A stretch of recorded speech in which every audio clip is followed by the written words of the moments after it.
सफर में है मगर पीछे नहीं रहेंगे, हर मुश्किल से लड़कर आगे बढ़ेंगे। हम हैं घुमंतू, जमी के नहीं परिंदों के साथी, अब हमारी भी होगी अपनी छांव और अपनी छाती।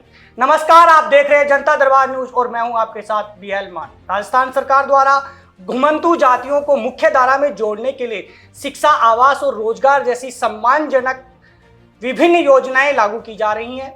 इसी कड़ी में विक्रम सिंह तारातरा को सरकार द्वारा ब्रांड एम्बेसडर बनाया गया है। आज हमारे साथ स्टूडियो में मौजूद है विक्रम सिंह तारातरा जी। नमस्कार आपको। बहुत बहुत धन्यवाद। हमारे समाज में घुमंतू और अर्ध घुमंतू जातियों का नाम तो है, लेकिन कुछ लोग जानते नहीं है कि ये जातियां है क्या। एक्चुअल में ये जातियां है क्या?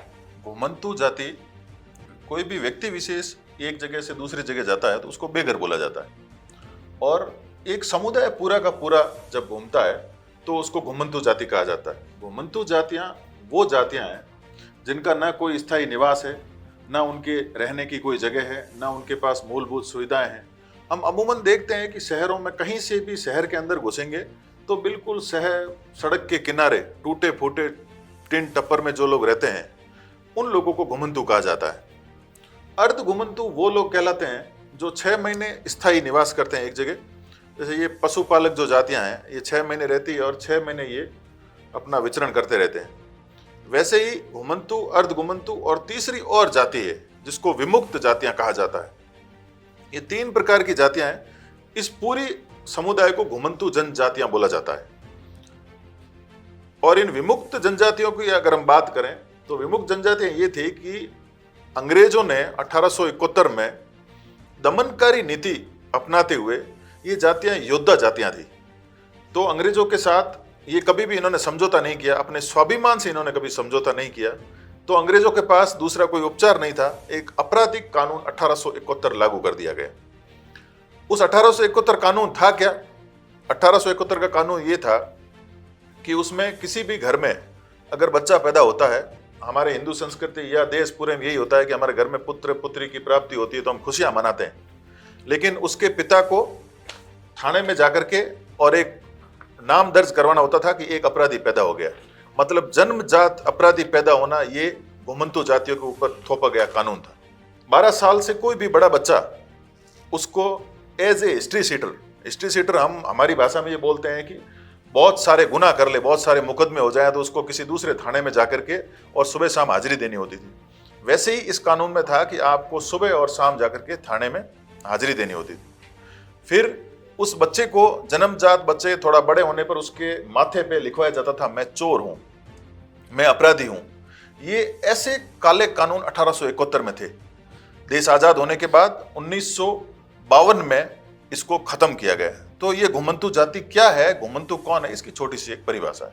क्या कारण है कि आज हम एक तरफ तो आजादी का अमृत महोत्सव मना रहे हैं, एक तरफ ये घुमंतू जो जातियां हैं वो आज भी अभी भी अपनी मुख्य समाज की मुख्य धारा में नहीं आ पा रही हैं? ऐसा क्या कारण है?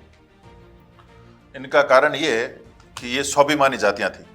इन्होंने किसी के साथ स्वाभिमान को लेकर के किसी से समझौता नहीं किया। तो ये जब से 1871, उससे भी पहले से ये लोग जूझ रहे थे, आज भी जूझ रहे हैं। और इन्होंने अपनी समस्या है तो किसी के आगे हाथ नहीं फैलाया। इन्होंने कभी भीख नहीं मांगी कि हमको ये दे दो। ये इतनी स्वाभिमानी जातियां थी और लोकतंत्र और बहुत सारी व्यवस्थाओं के चलते इनको किसी ने ध्यान नहीं दिया। देश की आज़ादी में इनका बहुत बड़ा योगदान रहा। जबकि देश आज़ाद हो गया, सारी दूसरी कास्ट कम्युनिटी सब अपने अपने लोग स्टेब्लिश्ड हो गए, लेकिन इनको किसी ने ध्यान नहीं दिया। आज भी ये अपने स्वाभिमान के चलते कहीं पर भी महाराणा प्रताप के साथ ही जब नीचे आए, आज तक ये वापस गाडोलिया लोहार जो जाति है वो कभी वापस चित्तौड़ नहीं गई। तो इनके स्वाभिमान की कोई कल्पना नहीं की जा सकती। स्वाभिमानी होने के कारण ये पीछे रह गए और हमने इनको धीरे धीरे दूर करना प्रारंभ किया। और किसी ने ऐसा प्रयास नहीं किया कि इनको नजदीक लाया जाए, इनको मुख्य धारा में लाया जा सके। अभी पिछले कुछ वर्षों से राष्ट्रीय स्वयंसेवक संघ ने इसका प्रकल्प को साथ लेने का प्रयास किया है और उसके तहत ही आज आप घुमंतू नाम सुन रहे हैं। शहरों में लोग जानते भी नहीं है, समझते नहीं है कि घुमंतू होता क्या है, कौन सी जातियां होती है, लेकिन इन्होंने देश की आजादी में इनका बहुत बड़ा योगदान रहा है। वर्तमान सरकार और पूर्ववर्ती जो सरकारें थी उनके द्वारा इन घुमंतू जातियों के उत्थान के लिए क्या किया गया और वर्तमान सरकार के कुछ नई प्लानिंग्स क्या चल रही है? पिछली सरकारों का तो मेरे को ध्यान नहीं है, लेकिन अभी जो हमने सुना है कि देश आजाद होने के 75 वर्ष बाद किन्हीं घुमंतू जातियों को 21,000 पट्टे वितरण किए गए। पूरे राजस्थान भर में 2 अक्टूबर को 21,000 पट्टा वितरण किया। मुख्य बात है कि किसी भी व्यक्ति को, किसी भी समाज को रहने के लिए सबसे पहले जमीन की जरूरत होती है। तो जब इनके पास जमीन ही नहीं है, दूसरा ये घुमंतू का मतलब क्या है, आज यहाँ है, कल दूसरी जगह होंगे, परसों तीसरी जगह होंगे, तो ना इनके पास कोई डॉक्यूमेंटेशन है, कि ना इनके पास देश आजाद होने के 75 साल बाद भी ये नहीं बोल सकते कि हम भारत के नागरिक हैं। उसका रीजन ये है कि इनके पास आधार कार्ड नहीं है, इनके पास वोटर कार्ड नहीं है, क्योंकि एक जगह नहीं है तो इनके पास वो डॉक्यूमेंटेशन नहीं है। वर्तमान भाजपा सरकार ने माननीय मुख्यमंत्री भजनलाल जी शर्मा और माननीय पंचायती राज मंत्री मदन लाल जी दिलावर ने इसको बहुत सीरियस लेते हुए 2 बहुत बड़े बड़े काम किए कि राजस्थान भर में 21,000 लोगों को पट्टे वितरण किए और केवल घुमंतू जाति के लोगों को 21,000 लोगों को पट्टे वितरण किए। आने वाली मार्च या उससे आगे तिथि तय होने पर बहुत बड़ा पट्टा वितरण और होने वाला है। दूसरा, सरकार ने बहुत बड़ा काम ये किया कि पूरे राजस्थान में एसडीएम लेवल के कैंप लगा करके घुमंतू जातियों के डॉक्यूमेंटेशन बनवाए गए। वो 100% काम पूरा हो गया ऐसा नहीं है, लेकिन पहले प्रयास प्रारंभ किए गए कि उनका वोटर आईडी बन जाए, आधार कार्ड बन जाए, घुमंतू कार्ड बन जाए, मजदूरी कार्ड बन जाए, हेल्थ कार्ड बन जाए, जिससे ये किसी भी डॉक्यूमेंट या किसी भी, जैसे सरकारी नौकरी के लिए कहीं अप्लाई करे, पट्टे के लिए अप्लाई करे, तो पहले डॉक्यूमेंटेशन होंगे तभी वो आगे काम चलेगा। तो इसके लिए डॉक्यूमेंटेशन और पट्टा वितरण सरकार की ये बहुत बड़े ऐतिहासिक कदम है। राजस्थान सरकार द्वारा विक्रम सिंह जी तारातर को ब्रांड एम्बेसडर बनाया गया है, तो सरकार का क्या उद्देश्य है और आप इस समाज के उत्थान के लिए क्या करने का प्रयास करेंगे?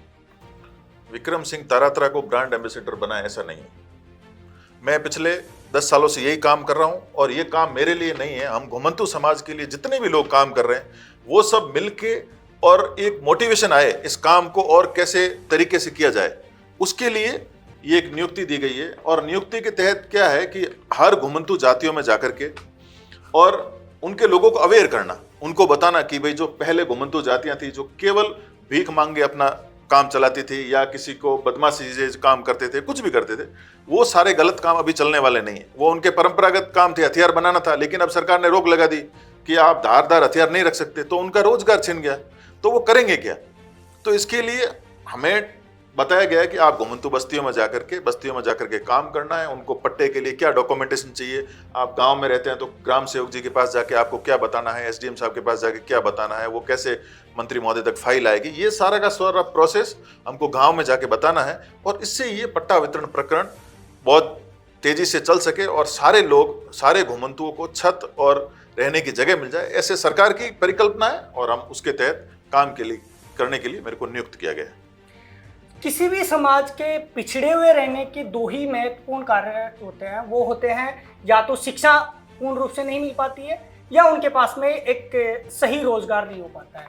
तो इन जातियों के लिए शिक्षा और रोजगार के लिए सरकार क्या करेगी और आपका संगठन या आप उसमें अपनी महत्वपूर्ण भूमिका कैसे निभाएंगे? सबसे पहली बात तो यही आ गई कि उनके रहने की जगह नहीं है। अभी आप देखते होंगे कि एक स्कूल से दूसरे स्कूल जब जाते हैं तो टीसी की जरूरत होती है। वो बोलते हैं आप कौन से स्कूल से यहाँ आए हो। इनका तो कोई स्थायी ठिकाना नहीं है, तो स्कूल तो बहुत दूर की बात है। दूसरी बात है, ये कहते हैं कि हमारा बच्चा पैदा होते ही 2 साल बाद वो कहीं ना कहीं किसी के घर जाता है, मांगने जाता है, कुछ लाता है, तो वो शाम को वो पैसा कमा के और ला के देता है। तो घुमंतू परिवार ये कहते हैं कि हमको तो वो 3 साल का होके पैसा कमा के दे रहा है, तो हम इसको क्यों पढ़ाएं, क्यों आगे ले जाके 20 साल बाद इसका कुछ होगा कि नहीं होगा। ऐसी इनमें विचारधारा है। लेकिन राष्ट्रीय स्वयंसेवक संघ का घुमंतू कार्य एक चलता है। घुमंतू जाति उत्थान न्यास हमारे जयपुर का एक एनजीओ है, उसके तहत पूरे राजस्थान में काम होता है और उसके तहत पूरे राजस्थान में 17 छात्रावास चल रहे हैं। घुमंतू जातियों के बच्चों को वहाँ पढ़ाया जाता है। समाज के सहयोग से उन बच्चों को हॉस्टल की व्यवस्था, आदर्श विद्या मंदिर में पढ़ना, उनका रहना, खाना पीना हम समाज के सहयोग से राष्ट्रीय स्वयंसेवक संघ के द्वारा कर रहे हैं। राष्ट्रीय स्वयंसेवक संघ के द्वारा ऐसी कौन सी भूमिका तैयार की जा रही है कि जल्द से जल्द इस समाज का उत्थान हो सके? राष्ट्रीय स्वयंसेवक संघ हमेशा से ग्राउंड लेवल पे काम करता है, तो इस कार्य को पूरे देश भर में देखने के लिए वरिष्ठ प्रचारक माननीय दुर्गादास जी भाई साहब इस पूरे कार्य को देश भर में देखते हैं। और संघ, राष्ट्रीय स्वयंसेवक संघ हमेशा से किसी भी ऐसे विषय को जो बहुत डाउन में है, उसके लिए प्रयास करता है। तो बहुत सारी सरकारें आई, देश आज़ाद होने के 75 साल हो गए, लेकिन किसी ने इसकी इतनी सूद नहीं ली जो कि आप समझिए 2017-18 में संघ ने ये काम अपने हाथ में लिया और अभी 2025 चल रहा है। 2025 तक इतना बड़ा घुमंतू कार्य के लिए काम हो गया, बहुत सारी जगह लोग अवेयर हो गए। महाराष्ट्र में एक जगह यमगरवाड़ी एक जगह, उसमें या उसको रेड लाइट एरिया बोला जाता था, आज वहाँ लोग उस यमगरवाड़ी को देखने जाते हैं। इतना विशाल मंदिर है, वहाँ की बच्चियाँ पढ़ रही है, स्कूल एजुकेशन अपनी नौकरी कर रही है, और देश भर में घुमंतू के लिए जो एक काम हुआ वो संघ के द्वारा ही हुआ है। इतना और कोई ना सोचता है ना सोचेगा। इसके तहत संघ अपना काम विभिन्न क्या आपको लगता है अभी राजस्थान सरकार का जो बजट आने वाला है 19 तारीख को, तो उसमें है जो इन जातियों के उत्थान के लिए कुछ अलग से बजट रखा जाएगा?